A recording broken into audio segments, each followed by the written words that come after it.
धनबाद के retired colonel जेके सिंह ने mock drill पर जानकारी साझा करते हुए बताया कि मॉक ड्रिल का उद्देश्य जनता को ऐसी किसी भी आपातकालीन हालत के लिए तैयार करना है जिसमें दुश्मन देश से सीधा हमला हो सकता है। सायरन का मतलब है खतरा आसमान से है। सायरन बजने पर तुरंत खुले स्थानों से हट जाना चाहिए। अपने नज़दीकी पक्के मकान, बंकर या सुरक्षित भवन में शरण ले लेनी चाहिए। स्कूलों में शिक्षक बच्चों को सुरक्षित स्थान पर ले जाएं। कोई वाहन चला रहे हैं तो उसे साइड में रोक दें और किसी सुरक्षित स्थान पर चले जाएं। अगर रात में दुश्मन हमला करना चाहे तो वह हमारी बत्तियां को देखकर निशाना साध सकता है, इसलिए रात के समय एकदम अंधेरा कर लेना चाहिए। और ब्लैकआउट का मतलब है खुद को अंधेरे में छिपा लेना ताकि दुश्मन को पता ना चले कि कहां क्या है।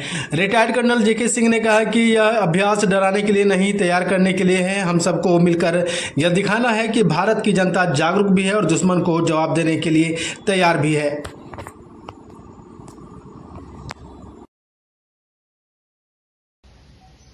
7 मई को भारत सरकार द्वारा देश भर में व्यापक नागरिक सुरक्षा मॉक ड्रिल किया जा रहा है।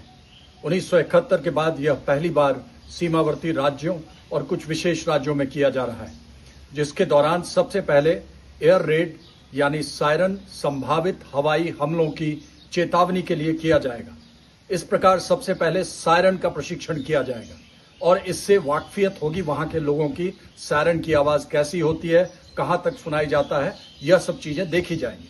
उसके बाद ब्लैकआउट अभ्यास होगा। ब्लैकआउट यानी हवाई हमले से बचने के लिए दुश्मन के जहाज को पता नहीं चले कि वहां पर नीचे क्या है। इसके लिए बाहर और अंदर की लाइट बंद की जाएगी, जिससे कि दुश्मन की हवाई निगरानी से पूरी तरह से बच सके। तीसरी चीज जो होगी, महत्वपूर्ण प्रतिष्ठान, इंपॉर्टेंट इंस्टॉलेशन जैसे ऊर्जा संयंत्र, कम्युनिकेशन सेंटर्स, सरकारी भवन, संचार केंद्र को पेंट आदि से या पौधों से प्राकृतिक तरीकों से छुपाया जाएगा। उसके बाद नागरिकों को प्रशिक्षण दिया जाएगा। स्कूल, कॉलेजेस, कम्युनिटी सेंटर्स में डक एंड कवर, अगर अचानक हमला होता है तो किस तरह से डक करना है, किस तरह से अपना तुरंत छुपाव करना है और बचाव करना है, इसके बारे में बताया जाएगा। वैसे में आपको क्लियर होना चाहिए कि सबसे निकटतम आश्रय कहां पे है। फर्स्ट एड देने की भी ट्रेनिंग दी जाएगी और साथ ही भीड़ भाड़ इलाके वाले से एक एग्जिट इवैक्यूएशन प्लान भी रिहर्सल किया जाएगा।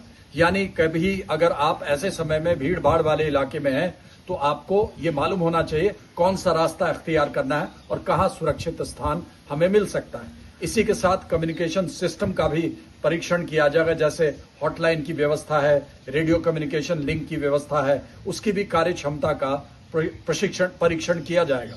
और बंकरों और खाइयों की भी सफाई की जाएगी जो कि सीमावर्ती इलाके में है। अगर आप देखेंगे तो 1971 से यह काफी अलग है, क्योंकि तकनीकी प्रगति के कारण अब चीजों को पकड़ पाना ज्यादा आसान है, इसलिए और भी ज्यादा सावधानी बरतनी चाहिए। और साथ ही इस बार बहुत व्यापक तौर पे पूरे नागरिकों की भागीदारी होगी और सीमावर्ती क्षेत्रों में 244 जिलों में नागरिक प्रशिक्षण किया जाएगा।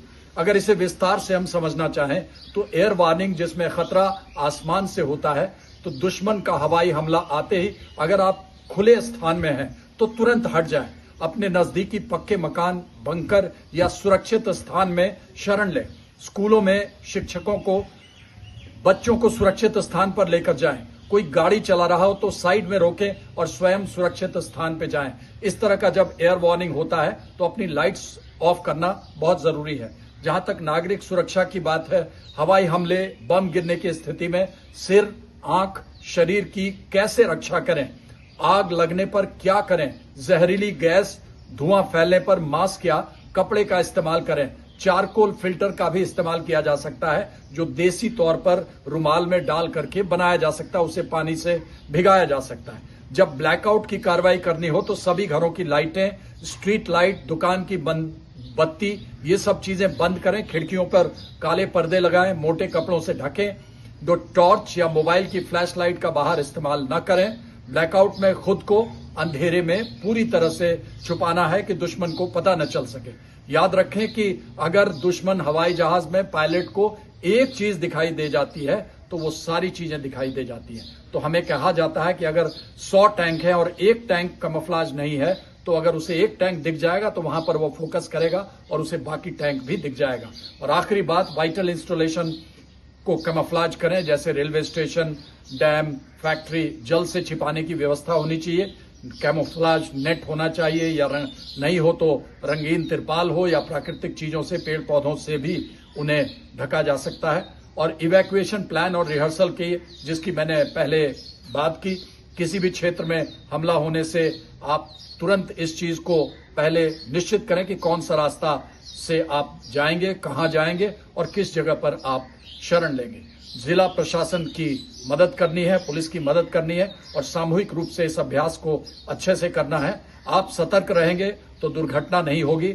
आप सतर्क रहेंगे और इसका अभ्यास पूरे मन से करेंगे तो आप मजबूत होंगे, आप सुरक्षित होंगे और देश सुरक्षित होगा। जय हिंद।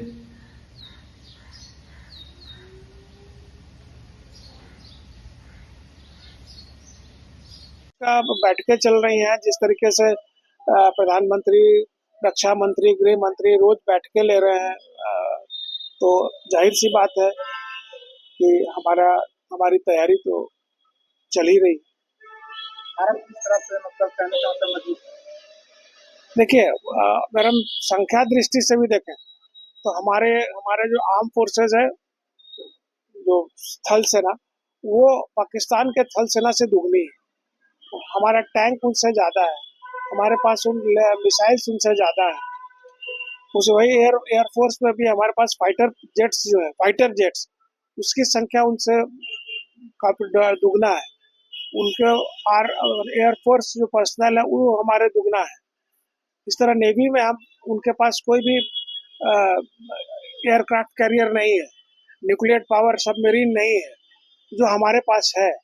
और हम उसको अच्छी तरह उनके समुद्रिक उसको भी अच्छी तरह घेर करके हम उस पर हमला कर सकते हैं। 1971 में उस समय बांग्लादेश नहीं था, उस समय पूर्वी पाकिस्तान देश हुआ करता था। पाकिस्तान के दो भाग थे, पूर्वी और पश्चिमी पाकिस्तान। तो हम पूर्वी पाकिस्तान इधर थे, जो आज बांग्लादेश है। तो उस समय जब लड़ाई छिड़ी तो उसके पहले जिला प्रशासन के द्वारा जब हुआ तो सिविल डिफेंस के तौर पर मैंने ब्लैकआउट हुआ करता था शाम के समय। तो उस समय हम लोग को जहाँ तक याद पड़ रहा है, हम लोग तो चौथा या पांचवा क्लास में मैं रहा हुआ, तो जो निर्देश था कि भाई जितने भी खिड़कियां हैं, अगर उसमें शीशा लगा हुआ है तो उसको आप माने काले किसी रंग का इससे आप उसको चाहे रंग कर लीजिए या काला कोई उस पर चिपका दीजिए, ताकि कोई भी रोशनी रात के समय में या खासकर जब सायरन बजे उस समय बाहर नहीं जानी चाहिए। और 7 बजे के आसपास सायरन बजता था तो सभी घरों में माने रोशनी बंद कर दी जाती थी। इवन पूरे सड़कों की रोशनी या जो भी था, हर तरह की रोशनी बंद हो जाती थी, बिजली काट दी जाती थी। और हम लोग सभी जितने जो हम लोग बच्चे थे, सबको एक कमरे में शांति बना करके रखने को कहा जाता था। हम लोग उसी एक कमरे में रहते थे। और पूरे कई जगह मोहल्ले में देखा है कि एक घर में मोहल्ले के आसपास के सभी औरतों को एक ही मकान में, एक ही कमरे में रखा है, मैंने सुरक्षा की दृष्टि से कि रात में कोई घटना न कोई घटे, तो वो एक कमरे में ही रखने का सब आ जाते थे और आधे घंटे तक सब वहाँ रहते थे। सायरन बजने आरंभ होने के पहले, क्योंकि फिक्स समय था, और जब सायरन बजता था दोबारा आधे घंटे के बाद, तभी जाकर के फिर हम लोग बत्ती जलाया करते थे। फिर महिलाएं और बच्चे सब बाहर निकलते थे। और जब सायरन बजता था और उस समय घर के पुरुष जिनके पास जो भी संभावित रहता था, लाठी बल्लम उस समय तो जो भी या जो भाला, ये सब लेकर के घर के माने अग्रिम जो रहता था, आगे बाहर में अपना वो लोग शांति बना करके सुरक्षा की दृष्टि से रहा करते थे। तो ये हुआ करता था ड्रिल 71 की लड़ाई के समय में। यही देखिए, अभी स्थिति जैसे झारखंड को अगर लेके कहें तो अगर बांग्लादेश लड़ाई के समय पाकिस्तान को सपोर्ट करता है और उसका एयरफोर्स कुछ एक्शन लेने की कोशिश करता है, तब तो झारखंड या पश्चिम बंगाल ये सब इलाके जो है, या हमारे माने 7 सिस्टर स्टेट जो और नॉर्थ ईस्ट वाले, वो सब उसके जद में रहेंगे। लेकिन वर्तमान जो आर्थिक स्थिति है बांग्लादेश की, उसको देखते हुए मुझे नहीं लगता कि वो पाकिस्तान का साथ देगा। और साथ ही पाकिस्तान का कोई भी मिसाइल या हवाई जहाज इतनी दूर यहाँ पर आकर के हमला करे, ऐसा मुझे प्रतीत नहीं होता। लेकिन मैं कोई डिफेंस एक्सपर्ट नहीं हूँ, इसलिए इस बात को मैं एकदम सटीक तौर पर नहीं कह पाऊंगा।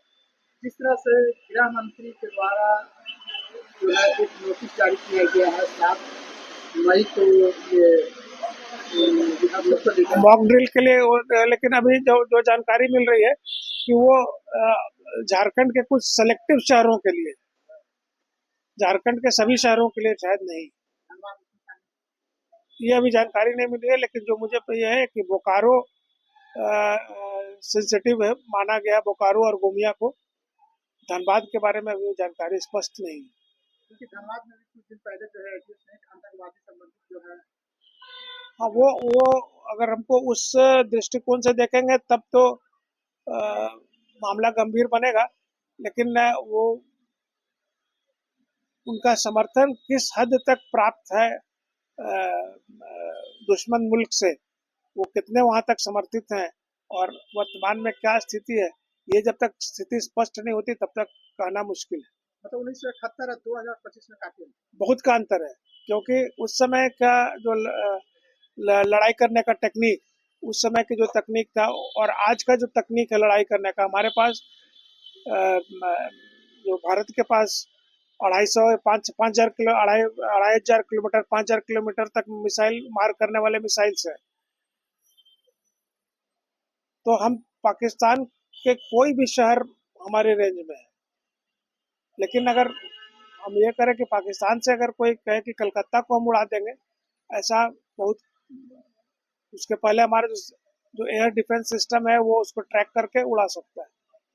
तो वही जो टेक्निक में हम, टेक्निक बहुत बदल गया है और आजकल टेक्निकल लड़ाई ज़्यादा होगी, इसमें हम लोग देखेंगे। ड्रोन से हमला है, इससे है उससे है, लेकिन हमारे पास ड्रोन को मार गिराने की भी क्षमता है। आजकल एक लेजर गाइडेड एक मिसाइल है, वो है, प्लस और भी बहुत ऐसे ऐसे हैं जो डिफेंस, जो कि बहुत डिफेंस एक्सपर्ट भी बताते हैं, लेकिन वो एक्सपोज नहीं किया जाता फॉर सिक्योरिटी रीजंस के हमारे पास क्या ऐसे हथियार हैं जिससे हम सटीक तरीके पर निशाना, सैटेलाइट लिंक्ड हमारा लेजर ये है जो कि हमला कर सकता है। बहुत तरीके का है जो टेक्निक बहुत से मतलब भारत